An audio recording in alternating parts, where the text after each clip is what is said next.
সব পাওয়া আর সম্পূর্ণ হওয়া এক জিনিস নয়। রান্নায় যেমন ভারসাম্য দরকার, আমাদের জীবনেও ঠিক তাই। আজ আমি রান্নার ফাঁকে ফাঁকে আমাদের চেনা জীবনের গল্প বলব। হঠাৎ মনে পড়ে গেল কবিগুরু রবীন্দ্রনাথ ঠাকুরের সোনার তরী কবিতার কথা। যে কবিতার মূল বিষয়বস্তুই হচ্ছে আমাদের জীবন, লোভ আর নীরব উপলব্ধি। এই কবিতা থেকে আমরা জানতে পারি জীবনের অপেক্ষা, আকাঙ্ক্ষা আর অর্জনের যে অনিশ্চয়তার একটা গল্প আছে তা। রান্নার সময় যখন ইলিশ মাছটা কাটছিলাম, হঠাৎ এই লোকটার কথা মনে পড়ল। সোনার তরী কবিতায় যে মানুষটার কথা বলা হয়েছে তার।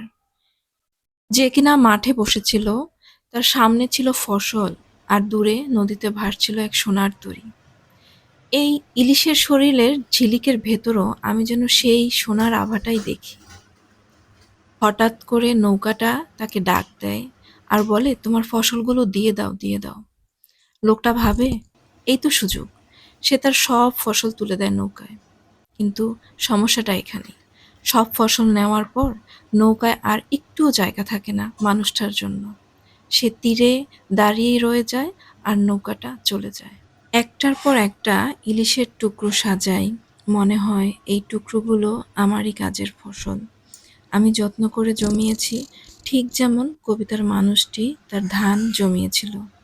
কিন্তু সোনার তরী তো কারো জন্য অপেক্ষা করে না, সে শুধু ভেসে যায়। এই যে আমি ঢেঁড়স, টমেটো, পেঁয়াজ সবকিছু একপাশে চুপচাপ রাখি, এই সাধারণ জিনিসগুলোর ভেতরেই আসল সংসার। রবীন্দ্রনাথ যেমন ফিসফিস করে বলেন, সবকিছু নিয়েই তো জীবন। তবু সবকিছু নেওয়ার পরও কখনো কখনো মনে হয় যেন কিছু থেকে যায়। আমি হলুদ মাখাই মাছের মধ্যে, মরিচ মাখাই, লবণ মাখাই। এই মাখানোর ভেতরেই আছে আশা। যেমন কবিতার মানুষটি ভেবেছিল তার সব ফসল বুঝি উঠবে সোনার তরীতে। কিন্তু কবিতা তো সুখের নয়। কবিতা আমাদের জীবনের মতোই বহুরূপী, আবার কখনো কখনো অসম্পূর্ণ। একপাশে ঢেঁড়স ভাজি উঠছে, আরেক পাশে ইলিশ। দুটোই একসাথে, কিন্তু কখনোই এক পাতিলে নয়।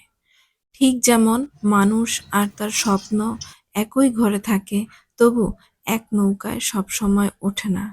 সোনার তরী তখনও ভেসে চলে নীরবে, নির্দয়। ডিমটাও কিন্তু ভাবছিলাম, এই ডিমটা খুব সংবেদনশীল।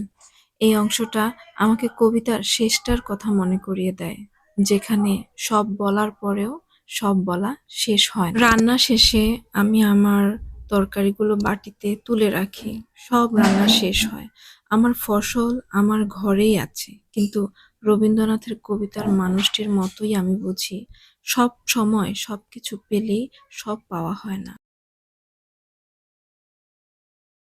রান্নার সময় আগুনে একটা পদ বেশি দিলে পুরো রান্নাটাই অনেক সময় নষ্ট হয়ে যেতে পারে। আমাদের জীবনটাও ঠিক তাই। এই সোনার তরী কবিতাটা শুধু কবিতাই নয়, এটা আমাদের জন্য এক ধরনের সতর্কবার্তা। সব পাওয়ার আগে নিজেকে যাতে আমরা হারিয়ে না ফেলি। রবীন্দ্রনাথ ঠাকুর আমাদেরকে এখানে বলেননি স্বপ্ন দেখতে না, বা স্বপ্ন দেখা খারাপ। তিনি শুধু বলেছেন স্বপ্নের পেছনে দৌড়াতে গিয়ে নিজেকে আমরা যেন হারিয়ে না ফেলি। যেমন রান্নায় স্বাদ আর আগুনের ভারসাম্য দরকার, জীবনেও ঠিক তাই। আজকের জীবনে সোনার তরী আরও বেশি সত্য। ক্যারিয়ারের জন্য পরিবার, টাকার জন্য সময়, সাফল্যের জন্য শান্তি, সব ফসল তুলে দিচ্ছি নৌকায়। কিন্তু শেষে আমরা তীরে দাঁড়িয়ে ভাবি, সব পেলাম, তবু কিছু যেন একটা নেই। দর্শকগণ, বাস্তব জীবনের সাথে মিল রেখে রেখে অনেকগুলো কবিতাই আপনাদের সাথে শেয়ার করেছি। ইনশাল্লাহ আগামীতে আরও সুন্দর সুন্দর কবিতা নিয়ে আসবো, যা একদম আমাদের জীবনের সাথে মানিয়ে যায়। আপনাদের কি অনুভূতি, আপনাদের কি মতামত, কবিতাগুলো কেমন লাগছে বা বাস্তব জীবনের সাথে কতটুকু সঙ্গতিপূর্ণ, আপনাদের মূল্যবান মতামত সবসময় কমেন্ট বক্সে জানাতে ভুলবেন না কিন্তু। এবং পরবর্তী ভিডিও পাওয়ার জন্য নোটিফিকেশন বাটনে ক্লিক করে রাখবেন, পেজটি ফলো করবেন এবং চ্যানেলটি সাবস্ক্রাইব করবেন। সেই পর্যন্ত পরিবার পরিজন নিয়ে ভালো থাকবেন, সুস্থ থাকবেন, আনন্দে থাকবেন। আসসালামু আলাইকুম।